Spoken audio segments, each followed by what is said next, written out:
Indigenous peoples in the post-settler nation of Canada have long suffered from various economic and social injustices since the beginning of colonization till today. Transitional justice presents a promising alternative framework for reconciliation in Canada. This framework focuses on bringing together victims and offenders in a process of reconciliation after large-scale conflicts.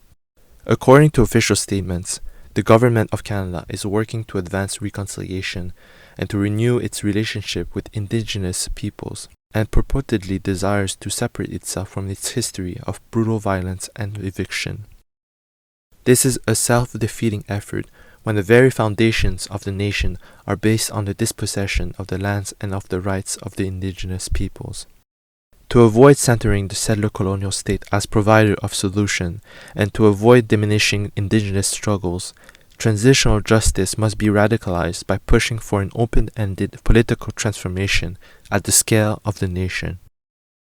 The Itinerant Landback Museum is the name for the building and for the organization that manages its operations. A permanent Indigenous team composed of managers, exhibition designers, and curators forms partnerships with local Indigenous artists, activists, filmmakers, organizations, and scholars for the creation of content and activities for the museum.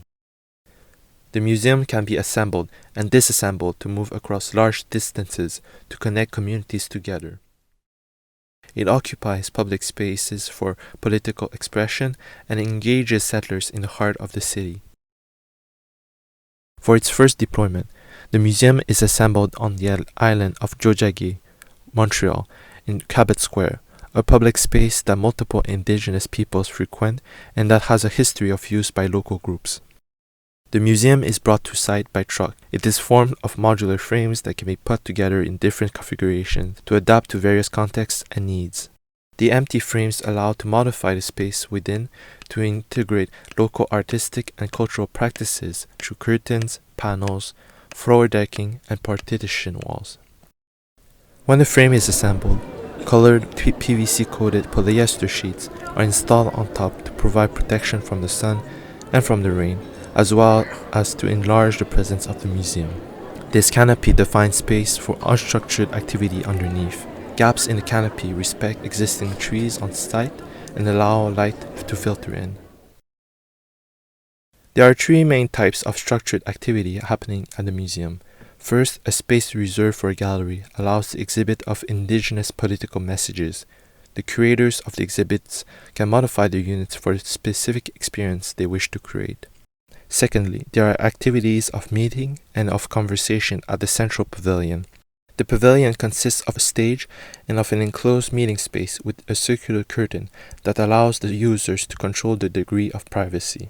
Activities include events of listening telling between Indigenous and settler participants, public assemblies, as well as public performances by Indigenous groups and artists. Thirdly, there are support spaces. Enclosed units allow public access to bathrooms, showers, and kitchen amenities. At nightfall, the program shifts from a museum program to a support one, focusing on providing resources to those in need.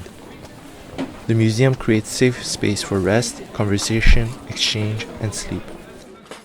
Films by Indigenous filmmakers can be projected on a white screen, allowing for public screenings. In the long term, once the Itinerant Museum visits enough communities, the museum can become an artifact to be preserved and exhibited.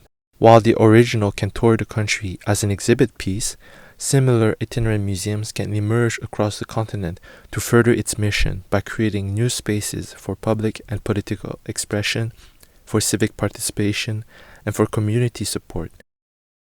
Like that, it would make its way through the continent, leading to a new understanding of interconnected communities that are united in a common search for justice and peace.